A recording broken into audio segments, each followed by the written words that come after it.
Okay guys, mga mga sir, ma'am, maayong gabi istanan. Ninapod ang inyong higala nga kuan kanang higala sa kahanginan, higala sa YouTube. Magsaba-saba na punta. Ang atong content na po karon, ang atong tema na po karon tungod aning korupsyon ani sa gobyerno. Ang tanang tao sa Pilipinas, kaya siguro tanang tao sa tibuok kalibutan nakabalo ano yung korupsyon karon nga nahitabo kini atong flood control, di ba? Karon ang nahitabo na sa Iglesia ni Cristo, nagrally na sila, di ba? Balo naman tatanan. Ikan gahapon, Sunday, Monday, ugma ang last, di ba? Ika 3 days ugma ang rally sa Iglesia ni Cristo. Di ba? Nindot kayo ba, no? Nindot kayo. Nga na ay sikta o na ay relihiyon na magkakaisa para sa pagrally, magsaba-saba sa dalan tungod sa nationwide nga korupsyon. Kita ng kabalo na. Pero ang atong point ani karon ngani, dapat kita unta tanan tibuok Pilipinas mo himo ta og kuan, mo himo ta og pag-support anang mahitabo. Ngano? Unang-una, kana ang budget anang mga flood control gikan na sa buhis sa mga tao. Gikan na to tanan. Kay napay uban wala kabalo. Surahan ta mo ha. Kay may daghan taong wala kabalo, abi nila og wala sila katungod nga mag saba-saba morale sa nahitabo aron makabalo ngani. Pag makuha gani ikaw og sidula, but pasabot naka-contribute ka sa gobyerno. Di ba? Kung naa kay tindahan, ikaw kag permit, mo lang gihapon. Kung naa kay sikad, mo lang gihapon, mo ko magag-permit. Kung magparehistro kag sakyanan, mo lang gihapon. Mopalit ka sa mga tindahan, bisan asa ka nga palit na tindahan karon na ay bat. Meaning to say, naka-contribute ka sa gobyerno. Tapos okay ra sa imo nga nag-contribute ka og gobyerno tapos kawaton lang. Di ba? Di ba? Kita tanan kabalo kung unsa ang hitabo karon sa Pilipinas.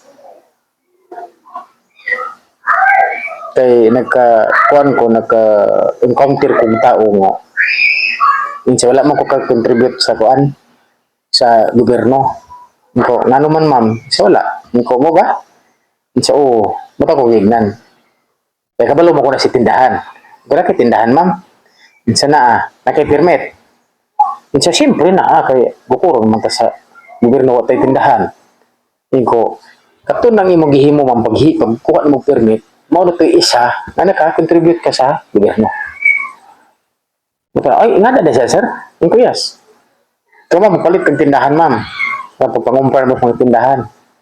So, siyempre, sir, ko imong resibo na ay bat dito. Kung pila ka gatos, pila ka pesos ang imuhang bat dito. Isa, naa, sir, oh.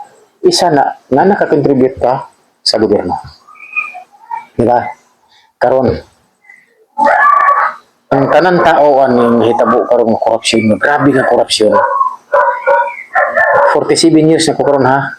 Karon pa nako nakita, first time nako ramdam gid nako kung unsa ka lisod, kung unsa ang gihimo karon nga korupsyon. Grabe.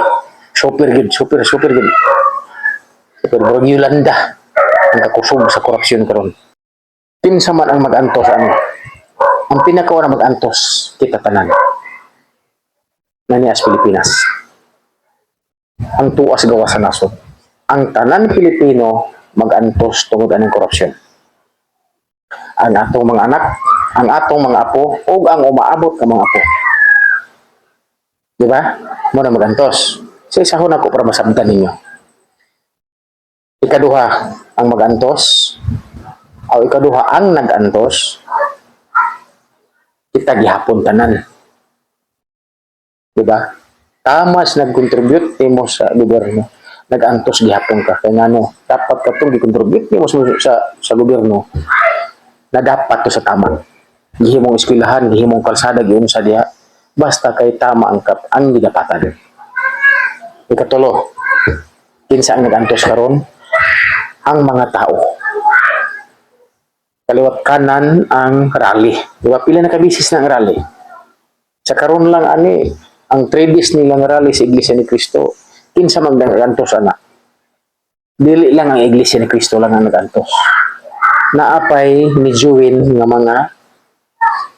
mga relihiyon, mga sikta o mga grupo. Nagantos po na sila sa kakapoy, kagutom, kauhaw, katulugon tanan. Diba? Ni apay isa nga nagantos. Ang atong protektor sa peace and order. Walay lain ang mga pulis na atong protektor sa peace and order dinhi sa patag. Dili basta-basta ang kinabuhi sa mga pulis para mo makabalo. Ha? Matag area, sa amo lang diri area ha, ang risgo lang ha, 1:1,000. Isa ka pulis, 1,000 ka sibilyan. Diba? Dili lang sa amo dapit. Gamatoy ra man nga lungsod. How come kung dito ka sa syudad? Halimbawa, Butuan City, Kabadbaran City. Samot na siguro ang Quezon City, Makati City, diba?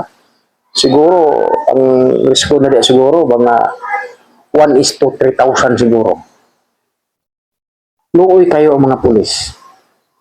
Pero wala himo ang pulis kung dili mo sunod sa utos sa taas. Napod ang mga pulis karon nakabantay sa PIS dito sa Manila, sa rally. Di kitang tanan ang nagantos. Di ba? Pila ka milyon ang nagantos katao. Di ba? Pero ang nabulahan, niabot ka 1 milyon katao ang nabulahan? Wala. Pero nag-antos siguro mga 100 million ang nag-antos. Dili na to ni ibaliwala ang hitabo karon. Magpasalamat gani ta sa Iglesia ni Cristo nga nikasa sila og rally. Ako dili man ko iglesia, pero proud ko sa iglesia. Nanong naghimo sila og rally para makita sa panggobyerno nato na ang ilang gibuhat dili gyud dayo. In short, sinalbahis ang ilang gibuhat. Ang kwarta sa mga tao, ang mga buhis sa mga tao, ilang di usik-usikan sa ilang personal. Mutuo mo sa dili, istoryahan na mo. Kung sa kadimunyuhan ng mga buhat, dili na kubiyaon. Kadimunyuhan ng mga buhat, dili na kubiyaon. Dagan kailas ako, kinsa ka. Pero, naisip na ko, biyaan ko ni, so ako'y makuha ni, puro kamalasan.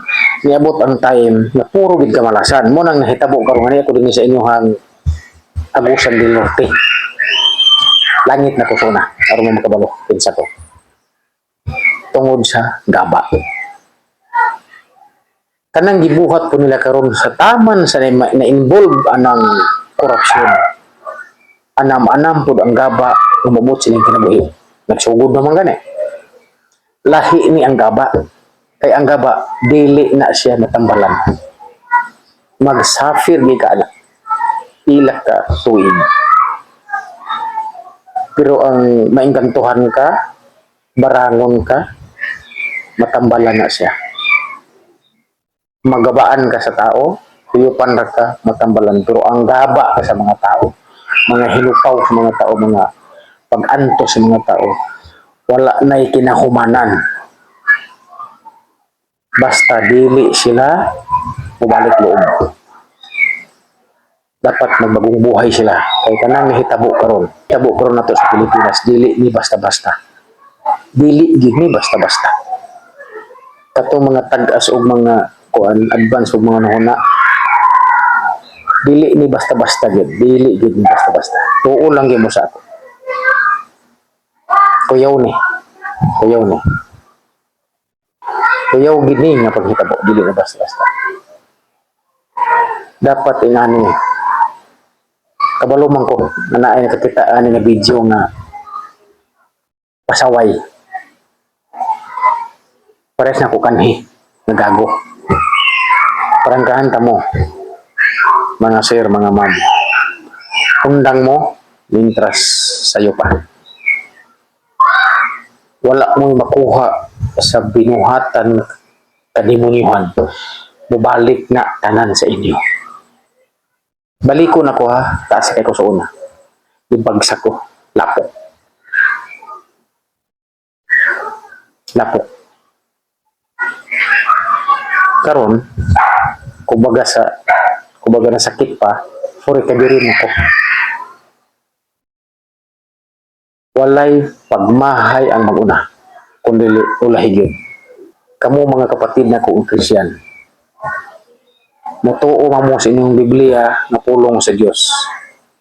Basahan ninyo ang Hosias 8:7. Kamu na basa, di na ko kanon kung unsa ang sulod. Diba? Balikon ako. Salamat kayo sa mga kapatid nato ng mga iglesia ni Kristo. O sa uban pa nga mga sikta na gani nakita nako sa post nga mga kapatid namo nga mga Muslim na apod sila. Ang tanan karon suko gyud. Gawas lang ato nakabenepisyo sa corruption. Mao toy dagko kay ngisi, abot ni ang buak sa baba. Pero ang gaba na igna niya ko demonyo. Gikan ako dia. Timan niya Kristo. Sige, salamat.